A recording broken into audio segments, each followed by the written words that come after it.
실제로 겪었던 실화괴담들. 첫 번째 이야기, 대학교 학생회관에 소름 끼치는 유령. 저는 툭하면 술을 마신 뒤 집에 들어가지 않고 아무데서나 자고 가던 대학생 시절이 있었습니다.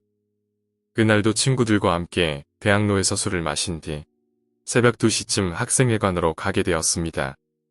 같이 술을 마신 친구들은 고시원이나 기숙사에 살았기 때문에 저 혼자 학생회관 꼭대기층에 위치한 동아리방에 첫차 시간까지 잠시 눈 좀 붙이자며 향했습니다.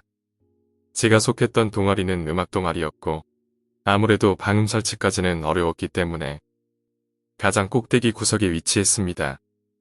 그때 당시 여름이어서 그늘지고 선선한 동아리방은 잠시 눈 붙이기 딱 좋은 장소였습니다. 동아리방 안에 있는 소파가 오래되어 좀 지저분하긴 했지만 그늘도 그 소파에 누워 잠을 청했습니다. 그런데 그날따라 이상하게 쉽게 잠이 오지 않았습니다. 술이 취한 상태였는데도 말이죠. 그래서 악기도 한번 쳐보고 노래도 불러보고 혼자 별짓을 다 하고 있었습니다. 그때 동네에서 친한 친구한테 전화가 오더라고요. 새벽인데 아직도 안 자냐? 또 술 먹고 밖에서 자냐? 이런 말들을 하며 비몽사몽하며 통화로 수다를 떨었습니다. 그때 제가 소파에 누워 기타를 치며 핸드폰은 스피커 모드로 한 뒤 통화를 하고 있었는데 친구가 갑자기 말하다가 날카롭게 소리를 지르더라고요. 제가 너무 놀라서 왜 그래? 라며 괜찮냐고 물으니 친구는 비명을 질러놓고는 아무 일도 없었다는 듯 다시 이야기를 하는 거예요. 어이가 없어서 전 왜 소리를 지르냐고 물었는데 친구는 무슨 소리 하냐며 자기는 그런 적 없다고 장난치지 말라고 하더라고요.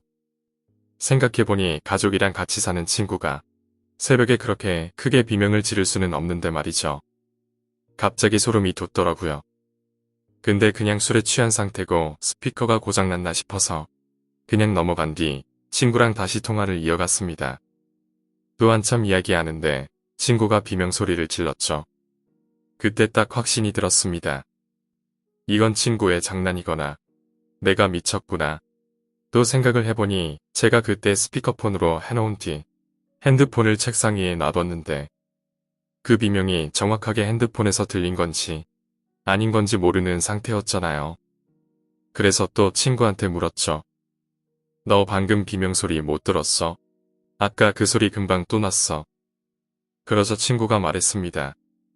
비명 소리는커녕 아까부터 네가 드럼인지 뭔지 치는 소리 때문에 네 목소리도 잘 안 들려.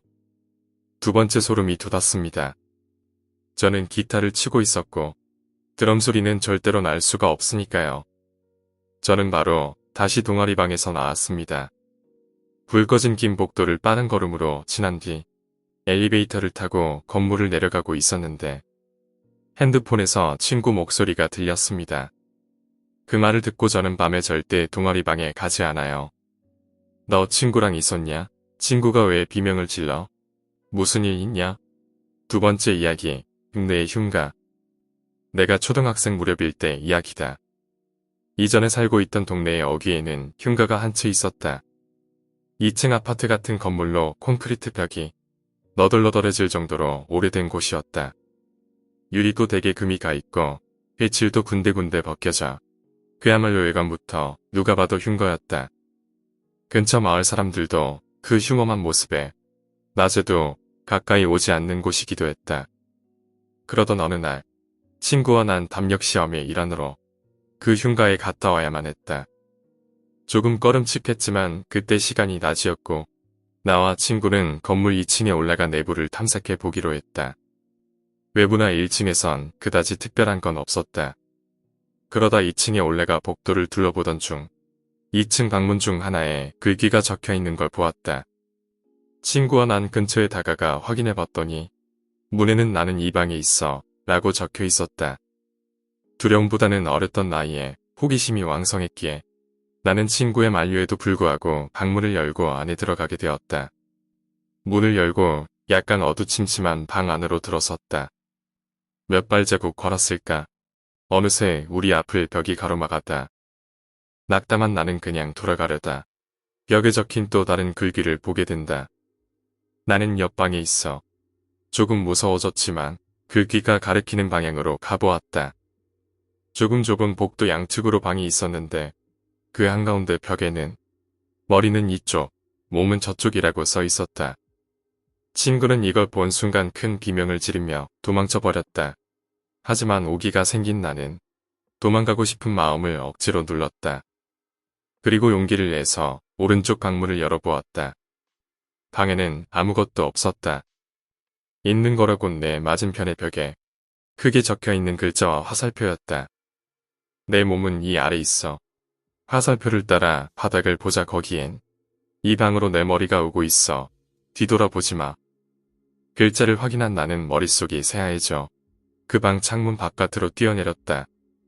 아픈지도 모르고 미친 듯이 도망갔고 밑에 먼저 뛰어가 기다렸던 친구의 말에 의하면 내가 뛰어내린 후 창문에선 어떤 꼬마가 웃으며 쳐다보고 있었다고 한다. 그 이후론 절대 그 장소엔 접근하지 않았다. 세 번째 이야기, 병원의 장례식장. 어릴 때 교통사고를 당해 큰 병원에서 오래 입원하게 되었습니다. 그때 큰 병원에서 겪었던 일입니다. 제가 있던 병실은 6인실이었는데 저는 창가 자리에 있는 침대를 썼습니다. 창문 밖으로는 하얀 건물이 하나 보였습니다. 하루는 엄마가 새벽에 잠깐 깼는데 제가 침대에 걸터앉아 창문 밖을 멍하니 바라보고 있더랍니다. 엄마가 이 시간에 안 자고 뭐하냐며 물었는데도 저는 말 한마디 안 하더래요. 그렇게 한참 동안 창문 밖을 바라보던 제가 그 하얀 건물을 가리키며 엄마, 저기 아이가 하늘로 올라간다 라고 했대요. 엄마는 놀라서 창문 밖을 쳐다봤지만 제가 가리킨 곳엔 건물만 보일 뿐 아무도 없더래요. 그런데 제가 이어서 깜짝 놀란 목소리로 엄마, 제 얼굴이 없어 라고 하더래요. 엄마는 뭔가 이상하다 싶어 저를 침대에 다시 눕히고는 아무것도 아니라며 얼른 재웠습니다. 다음날 아침 엄마는 조심스럽게 새벽에 있었던 일을 물었고 저는 하나도 기억을 못했습니다. 그러다 창문 밖에 있는 하얀 건물을 바라보고 있는데 문득 한 아이가 하얀 계단을 타고 하늘로 올라가는 모습이 기억났어요. 계단을 오르던 아이가 갑자기 절 쳐다봤는데 그 아이는 눈, 코, 입이 없는 달걀 귀신 같은 형상이던 것까지도요. 엄마는 제가 사고로 인해 귀가 허해졌다고 하며 달래주셨고 옆에 다른 환자를 돌보던 간호사 언니가 깜짝 놀라며 저희에게 말했죠.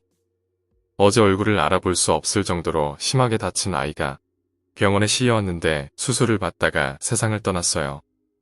그리고 창문 밖으로 보이는 하얀 건물은 장례식장이 있다고 말해주었습니다. 오늘 이야기는 여기까지입니다. 오늘 이야기가 재미있으셨다면 구독과 좋아요, 댓글 부탁드립니다. 댓글은 저에게 큰 힘이 됩니다. 감사합니다.